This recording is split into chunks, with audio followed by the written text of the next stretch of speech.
أعوذ بالله من الشيطان الرجيم بسم الله الرحمن الرحيم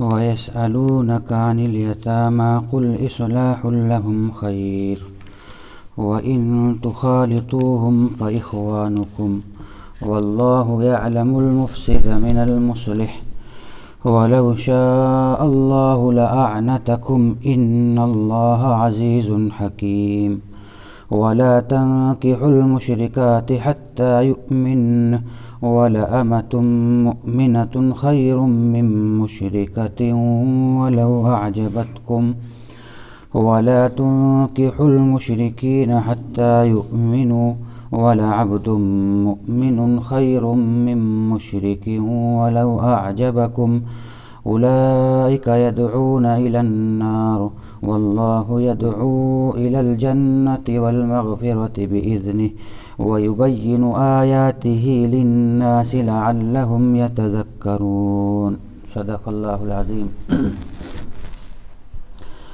زمانہ جاہلیت کہتے ہیں حضور صلی اللہ علیہ وسلم سے پہلے کے زمانے کو۔ حضور سے جو پہلا زمانہ ہے اس کو کیا بولتے ہیں؟ زمانہ جاہلیت۔ اس زمانے میں عرب کے لوگ ظلم اور زیادتی بہت زیادہ کرتے تھے۔ کس پر؟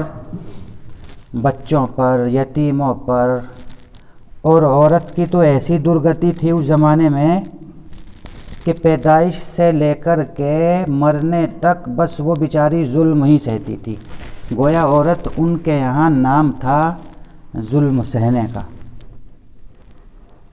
جب بچی پیدا ہوتی تھی تو وہ بچی کو کوشش تو کرتے تھے کہ وہ اس کو زندہ درگور کر دیں، یعنی اس کو زمین میں دفن کر دیں، اور کتابوں میں دفن کرنے کے بھی طریقے عجیب عجیب لکھے۔ یوں کہتے ہیں کہ کوئی تو اتنا بڑا بدبخت ہوتا تھا، یعنی اتنا سخت دل ہوتا تھا، ایسا درندہ ہوتا تھا کوئی شخص، تو جب اسے پتہ چلتا تھا کہ میرے گھر میں بچے کی پیدائش ہونے والی ہے تو ابھی پیدائش ہوئی نہیں، اس کی بیوی کو درد ذہ یعنی پیدائش کا درد شروع ہو رہا ہے، اور وہ گھر کے آس پاس جو ہے نا وہ گڑھا کھودنے میں شروع ہو جاتا۔ ابھی بچہ ہوا بھی نہیں، اس نے گڑھا کھودنا شروع کر دیا۔ کیوں؟ اس نیت سے کہ اگر پتہ چلا بچی پیدا ہوئی تو اس کی آواز بالکل نہیں سننے کا، بس سیدھا پکڑ کے لاؤں گا گھر میں سے اور گڑھے میں دفن کر دوں گا، اس کی شکل بھی نہیں دیکھوں گا اگر لڑکی پیدا ہو گئی۔ کر دیا کرتے تھے ایسا ہی۔ دیکھو عجیب، لوگ تو خوش ہوتے ہیں کہ ہمارے گھر میں ایک نئے مہمان آنے والا ہے، بچہ ہو یا بچی، سمجھے؟ بڑے بوڑھے خوش گھومتے پھرتے ہیں کہ بھائی اندر سے کیا خوشخبری آتی ہے، اور یہ ظالم گڑھا کھودنے میں مشغول ہو گیا۔ اور بہت سے ایسے ہوتے تھے کہ وہ فوراً تو دفن نہیں کرتے تھے، وہ انتظار کرتے تھے۔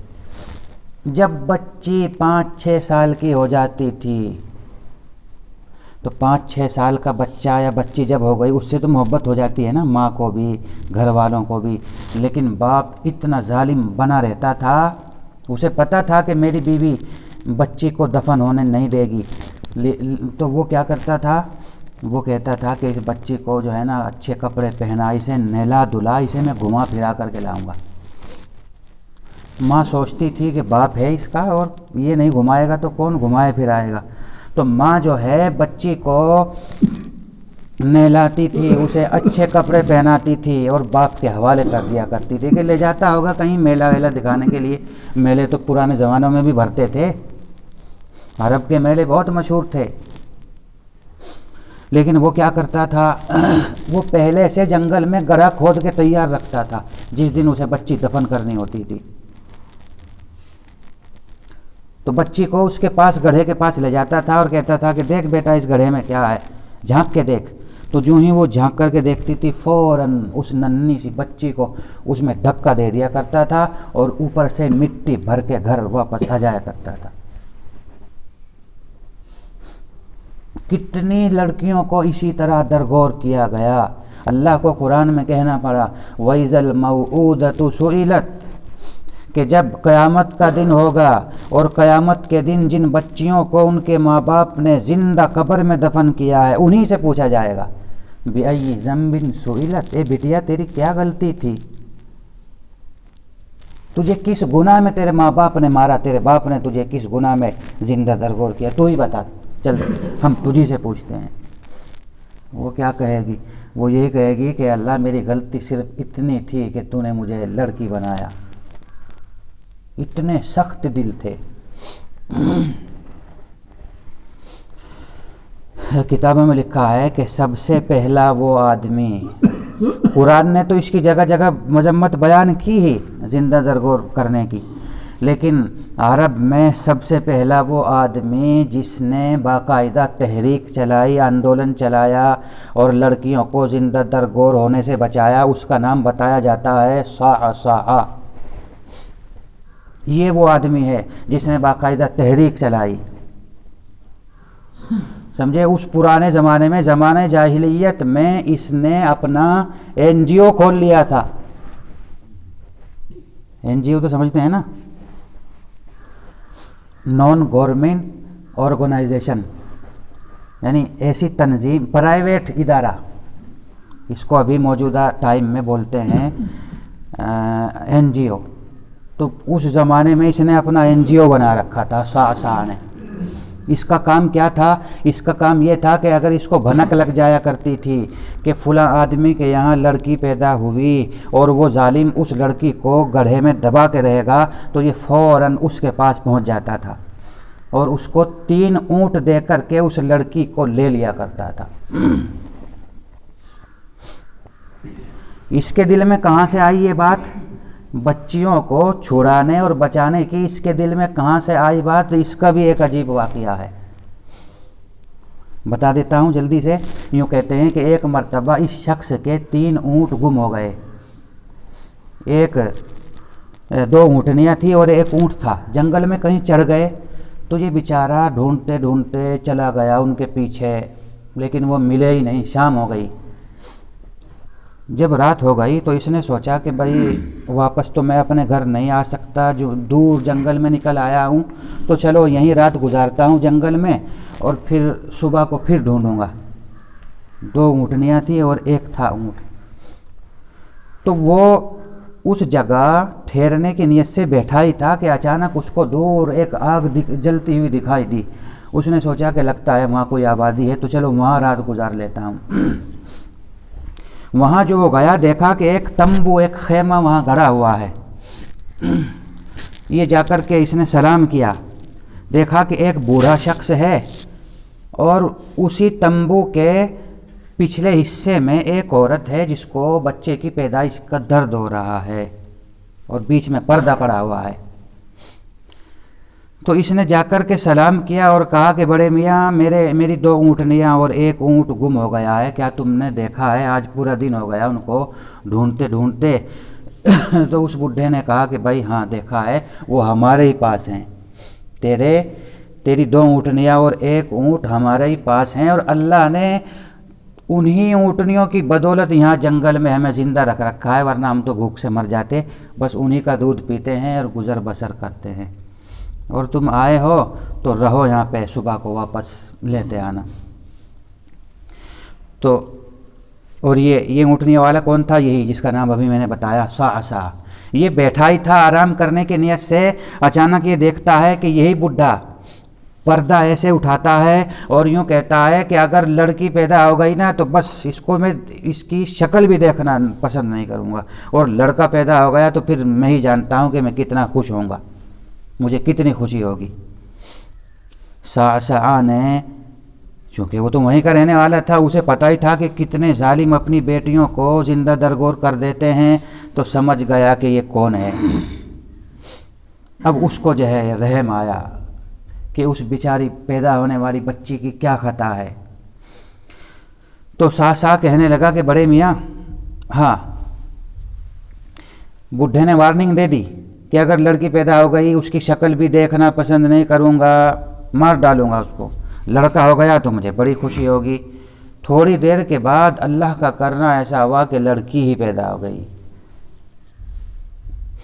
سا سمجھ گیا کہ یہ بڈھا چھوڑے گا نہیں، کہنے لگا سا کہ بڑے میاں یہ بچی تم مجھے دے دو، اور میرے جو 3 اونٹ، 2 اونٹنیاں اور 1 اونٹ تمہارے پاس ہیں ان کو رکھ لو، یہ لیکن یہ بچی مجھے دے دو۔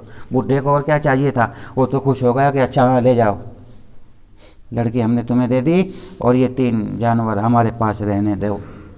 تو سا اس بچی کو لے کر کے اپنے گھر چلا آیا، اور پھر تو بس اس نے عادت بنا لی ہے۔ اس کو بڑی خوشی ہوئی کہ میں نے ایک جان کو بچایا ہے، ورنہ آج بڈھا اس کو مار دیتا، تو اس کو بڑی خوشی ہوئی۔ اس کے بعد سے تو اس نے اپنا NGO کھول لیا۔ جہاں بھی اس کو پتہ چلتا کہ فلاں کے گھر میں بچی پیدا ہوئی اور وہ ظالم اس کو زندہ درگور کرے گا، اس کو مارے گا، قبر میں گڑھے میں دبا دے گا، فوراً وہاں 3 اونٹ لے کر کے پہنچ جاتا اور یوں کہتا کہ بھائی اس بچی کو نہ مارو، اس کی کیا خطا ہے، لو 3 اونٹ لے لو، 3 جانور لے لو اور یہ بچی میرے حوالے کر دو۔ تو وہ بچی اس کو دے دیا کرتے تھے۔ اور یہ کب کا واقعہ ہے؟ حضور صلی اللہ علیہ وسلم کی پیدائش سے تقریباً سینکڑوں سال پہلے کا واقعہ ہے۔ یہ جب اسلام کا زمانہ آیا، اللہ کے نبی نے جب نبوت کا دعویٰ کیا تو اس وقت تک یہ 300 بچیوں کی جان بچا چکا تھا۔ یہ سا کتنی؟ 300 بچیوں کی یہ جان بچا چکا تھا۔ اس طرح کے ظلم کیا کرتے تھے، یعنی پیدائش کے وقت عورت پر ظلم، اور جب عورت بڑی ہو جاتی تھی نا تو ایک آدمی کہیں شادیاں کرتا تھا اس زمانے میں، اور اگر باپ مر جاتا تھا تو اس کے نکاح میں چونکہ کہیں عورتیں ہوتی تھی تو عورتوں کے وہ ایسے وارث ہوتے تھے باپ کی طرف سے، جیسے باپ کے جانوروں کے بیٹے وارث ہوتے ہیں نا، 2 بھینس اس کے حصے میں آئی، 3 گائے اس کے حصے میں آئی اور 4 اونٹنیاں اس کے حصے میں آئی، تو ایسے عورتیں تقسیم ہوتی تھی باپ کے مرنے کے بعد بیٹوں کے لیے۔ یہ حال تھا۔ اسی طرح ایک ظلم وہ کرتے تھے یتیموں پر، یتیموں کا مال کھا جایا کرتے تھے۔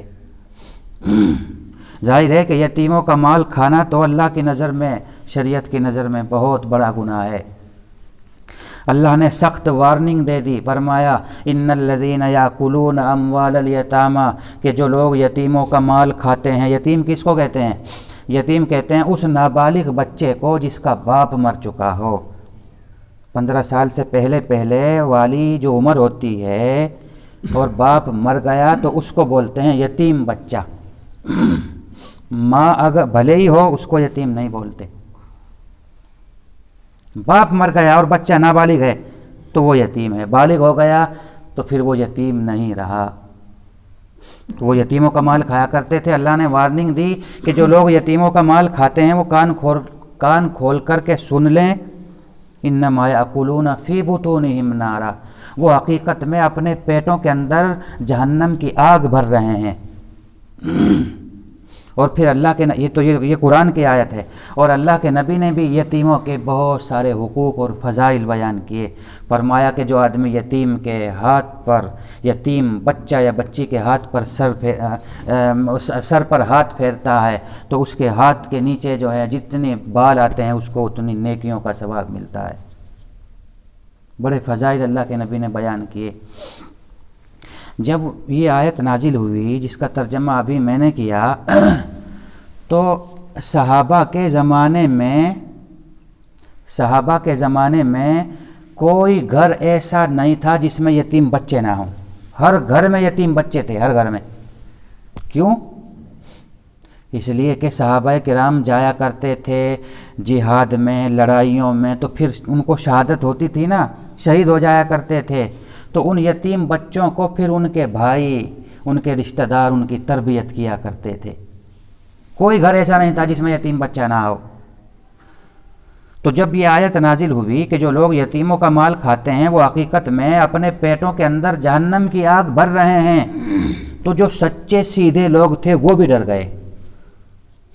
وہ اس لیے ڈر گئے کہ بھائی ہم یتیموں کو اپنے گھر میں رکھ رہے ہیں، ہو سکتا ہے یتیم کا کوئی لقمہ، یتیم کا کوئی مال ہمارے پیٹ میں، ہمارے بچوں کے پیٹ میں چلا جائے، کیونکہ یتیم وہ بھلے یتیم ہے، کچھ نہ کچھ تو اس کی ملکیت ہوتی تھی نا، باپ جو چھوڑ کے مرا ہے اس کی زمین سے آمدنی ہو رہی ہے، اس کا غلہ آ رہا ہے، اس کی کھجوریں آ رہی ہیں گھر میں، اور یتیم بچہ ہمارے بچوں کے ساتھ کھا پی رہا ہے، تو ہو سکتا ہے کہ ہم نے اپنے بچوں کے ساتھ یتیم کا تھوڑا بہت کھا لیا ہو۔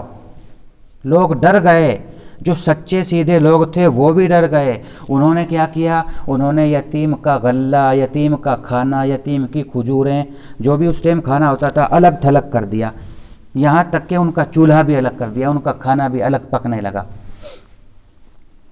جب یتیموں کا کھانا پینا الگ کر دیا، الگ پکنے لگا، تو اس کا نتیجہ کیا ہوا؟ اس کا نتیجہ یہ ہوا کہ یتیم بچوں کے لیے جو کھانا بنا، مثلا دوپہر کو کھانا بنا، تو وہ سارا کا سارا کھانا یا تو یتیم کھا لیں، کھا لیا تو بہت اچھا، اگر نہیں کھایا تو وہ بچے گا۔ اب وہ بچا ہوا کھانا کیا کریں؟ اس کو تو ہم ہاتھ نہیں لگا سکتے، نہ ہمارے بچے کھا سکتے، اگر ہم ہاتھ لگائیں گے تو قرآن کہہ رہا ہے کہ یتیم کا مال کھانا ایسا ہے جیسے جہنم کی آگ کو پیٹ میں بھر رہے ہوں۔ اب اس کھانے کا کیا کریں؟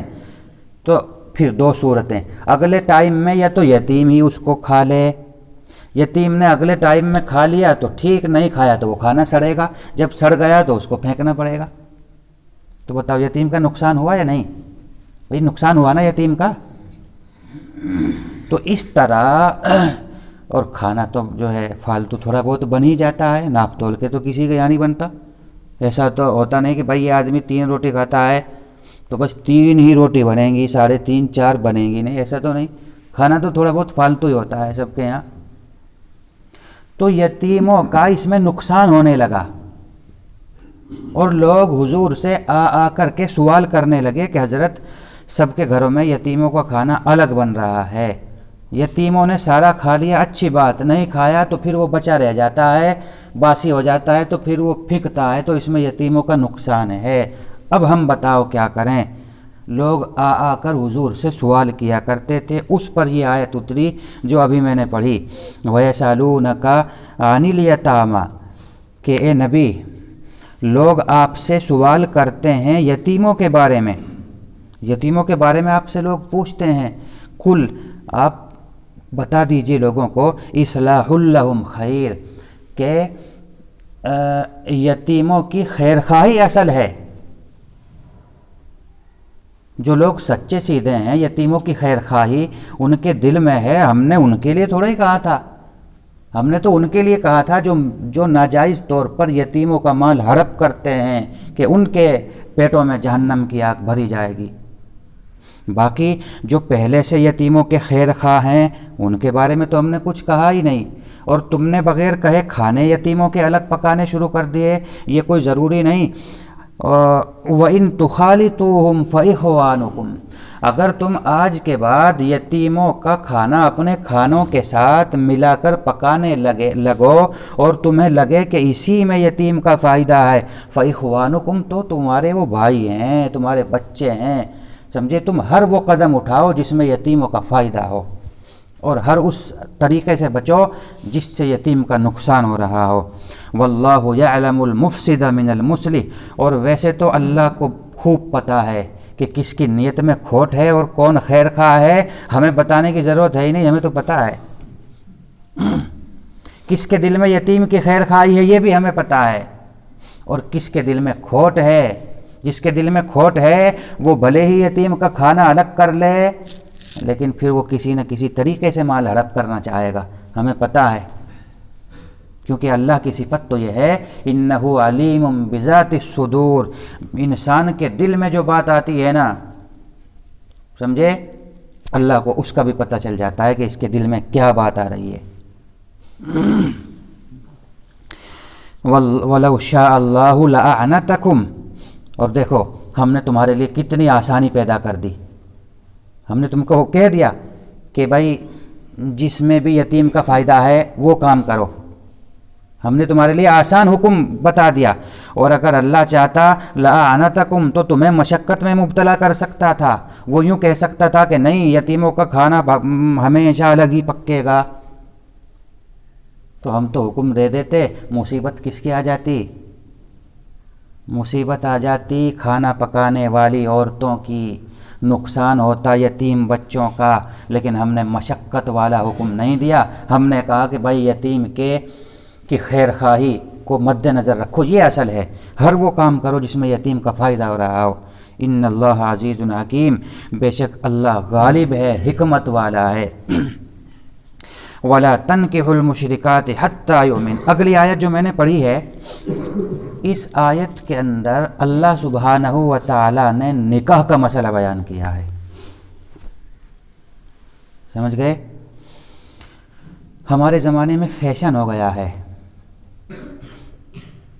ہمارے زمانے میں اس کو جو ہے نا فیشن سمجھا جاتا ہے، اس کو پڑھا لکھا ہونے کی دلیل سمجھا جاتا ہے کہ بین المذاہب نکاح کیے جائیں۔ بین المذاہب کا مطلب یعنی ایک دھرم کا آدمی دوسرے دھرم کی عورت سے نکاح کرے، اس دھرم کا آدمی اس دھرم کی عورت سے نکاح کر لے۔ یہ جو خالص دنیا دار قسم کے لوگ ہوتے ہیں، ان میں یہ بہت پایا جاتا ہے۔ چنانچہ کتنے سارے سیاسی لوگ ہیں جن کے گھروں میں یہ موجود ہے، مسلمان ہیں اور غیر مسلم کی لڑکی گھر میں بیاہ کے لا رکھی ہے، یا خود ان کی لڑکی ہندو گھرانے میں گئی ہے۔ فلم انڈسٹری میں ان کا تو نام بھی نہیں لینا چاہیے، ان میں تو کوئی بھی نہیں بچے گا، وہ ایسا ہی کرتے ہیں۔ یہ جتنے بھی ہیرو بنے پھرتے ہیں، ان کے گھروں میں آپ کو مسلمان عورت نہیں ملے گی۔ جتنے بھی ایکٹر ہیں وہ غیر مسلم ہی سے کرتے ہیں، لیکن قرآن اس کو سختی سے منع کر رہا ہے۔ فرمایا ہے وَلَا تَنْكِحُوا الْمُشْرِكَاتِ، کہ مسلمانوں تم مشرکہ عورتوں سے نکاح مت کرو۔ نکاح کے جائز ہونے کے لیے ضروری ہے کہ شوہر اور بیوی دونوں مسلمان ہو تو نکاح ہوگا۔ شوہر مسلمان اور بیوی غیر مسلم نکاح ہوگا ہی نہیں، بھلے ہی تم نے نکاح پڑھ لیا ہو مسجد میں جا کے، ہوگا ہی نہیں، ساری زندگی زنا کا گناہ ملتا رہے گا۔ تو اے مسلمانوں تم مشرکہ عورتوں سے یعنی غیر مسلم عورتوں سے نکاح نہ کرو یہاں تک کہ وہ ایمان لے آئیں۔ ہاں اگر وہ ایمان لے آئیں، اسلام قبول کر لیں، پھر ہو سکتا ہے نکاح۔ وَلَأَمَةٌ مُؤْمِنَةٌ خَيْرٌ مِّن مُشْرِكَةٍ، اور اگر تمہیں نکاح کرنا ہی ہے اور تمہیں کوئی عورت مل ہی نہیں رہی ہے تو پھر باندی سے نکاح کر لو، مسلمان باندی سے۔ مسلمان باندی، مومنہ باندی بہتر ہے مشرکہ سے۔ وَلَوْ أَعْجَبَتْكُمْ، اگرچہ وہ غیر مسلمہ تمہیں کتنی بھی سندر لگے، اگرچہ وہ کتنی بھی حسین و جمیل ہو، باندی سے نکاح کر لو، وہ مومنہ تو ہے۔ وَلَا تُنْكِحُوا الْمُشْرِكِينَ، آگے عورتوں کو کہا جا رہا ہے کہ یہی حکم سیم عورتوں کو ہے کہ اگر تمہیں نکاح کرنا ہے تو غیر مسلم مرد سے ہرگز نکاح مت کرو، ہوگا ہی نہیں نکاح، الا یہ کہ وہ مرد ایمان لے آئے۔ اور اگر تمہیں کوئی، عورتوں کو کہا جا رہا ہے اگر تمہیں کوئی مرد نہیں مل رہا ہے تو پھر غلام جو ہے نا، غلام سے نکاح کرنا بہتر ہے۔ مومن تو ہے، وہ مومن غلام سے نکاح کرنا تمہارے لیے مشرک اور غیر مسلم سے بہتر ہے۔ وَلَوْ أَعْجَبَكُمْ، اگرچہ وہ مشرک تمہیں کتنا بھی پسند ہو، لیکن چونکہ وہ اس کے دل میں ایمان نہیں ہے تو تم ہرگز اس سے نکاح مت کرو۔ اولئک یدعون الی النار واللہ یدعو الی الجنۃ والمغفرۃ باذنہ، فرمایا کہ اگر تم ایسا کرنے لگو گے، کیسا؟ مسلمان ہو کر کے غیر مسلم عورتوں سے نکاح، جیسے بڑے بڑے سیاسی گھرانوں میں پایا جاتا ہے، فلم انڈسٹری کے مسلمان لوگوں میں پایا جاتا ہے، اگر تم ایسا کرو گے اللہ فرماتا ہے کہ اس کا نتیجہ بڑا خطرناک ہے۔ اس کا نتیجہ، اس کا جو انجام ہے نا وہ بہت بھیانک ہے۔ کیا ہے نتیجہ؟ یہ ہوگا اولئک یدعون الی النار، کہ غیر مسلم شوہر یا غیر مسلم بیوی، اگر تم نے آپس میں نکاح کر لیا مان لو کہ کوئی مسلمان مرد ہے اور اس نے کسی غیر مسلم لڑکی سے نکاح کر لیا اور اپنے کو وہ بہت بڑا شرف اور اعزاز کی بات سمجھ رہا ہے. یہ شرف نہیں ہے، یہ اعزاز نہیں ہے. اس کی ضرورت آخر پیش کیوں آئی؟ تم مطلب دکھانا کیا چاہتے ہو؟ یہ دکھانا چاہتے ہو کہ میں بہت زیادہ سیکولر ہوں؟ اس کی ضرورت کیا ہے؟ چاپلوسی کرنا چاہتے ہو؟ بھئی ہندوستان میں ہر آدمی کو اپنے مذہب کے مطابق زندگی گزارنے کی اختیار ہے. ہمارا قانون ہمیں ہر اعتبار سے آزادی دیتا ہے، تو آپ کو چاپلوسی کرنے کی ضرورت کیا ہے؟ آپ کو سیکولر اپنے کو دکھانے کی ضرورت کیا ہے؟ اگر تم ایسا کرو گے، غیر مسلمہ سے نکاح کرو گے، تو غیر مسلمہ چونکہ اللہ کی وحدانیت پہ یقین نہیں رکھتی، وہ بت پرستی کرے گی، لہٰذا یہ لوگ تمہیں ہو سکتا ہے جہنم کی طرف لے جائیں، کیونکہ پھر اس کی ماننی پڑے گی نا. اس کا تہوار آئے گا تو پھر جو ہے اس میں ہاتھ جوڑنے پڑیں گے. جو بھی فیسٹیول آئے گا وہ اپنے حساب سے کرے گی، تو پھر آپ کو بھی اس میں شریک ہونا پڑے گا. آپ الگ تھلگ ہو جائیں گے تو اس کو برا لگے گا کہ یہ میرا شوہر ہے اور میرے تہوار میں یہ شریک نہیں ہو رہا ہے. اور کرتے ہیں ایسا. قرآن نے سچی بات کہی، جن کے گھروں میں ایسا پایا جاتا ہے ان کے یہاں ایسا ہو رہا ہے. واللہ، تو یہ لوگ تو جہنم کی طرف تمہیں بلا رہے ہیں. واللہ یدعو الی الجنہ، اور اللہ تمہیں جنت کی طرف بلاتا ہے، مغفرت کی طرف بلاتا ہے. وَيُبَيِّنُ آیَاتِهِ لِلنَّاسِ، اللہ اپنے احکام لوگوں کو اسی طرح صاف صاف سناتا ہے. سمجھے؟ اسلامی جو یہ اصول ہے، ظاہر ہے اسلامی اصول اور قوانین اپنی جگہ مضبوط ہیں، اٹل ہیں، ان میں کوئی لچک نہیں ہے. یہ کھلم کھلا ہم بیان کرتے ہیں. اس میں نہ کسی سے ڈرنے کی ضرورت ہے کہ بھائی حکومت برا مان جائے گی. حکومت برا کیوں مانے گی؟ یہ تو ہمارا مذہب ہے، ہمارا حق ہے. وَيُبَيِّنُ آیَاتِهِ لِلنَّاسِ، اور اللہ اپنے احکام لوگوں کو اسی طرح کھول کھول کر کے بیان کرتا ہے. لَعَلَّهُمْ يَتَذَكَّرُونَ، تاکہ لوگ نصیحت پکڑیں اور پھر انہی کے مطابق زندگی گزاریں. اللہ تبارک و تعالی ہم سب کو صحیح سمجھ نصیب فرمائے. سبحان اللہ بحمدہ، سبحانک اللہم وبحمدک، ونشہد ان لا الہ الا انت، نستغفرک ونتوب الیک.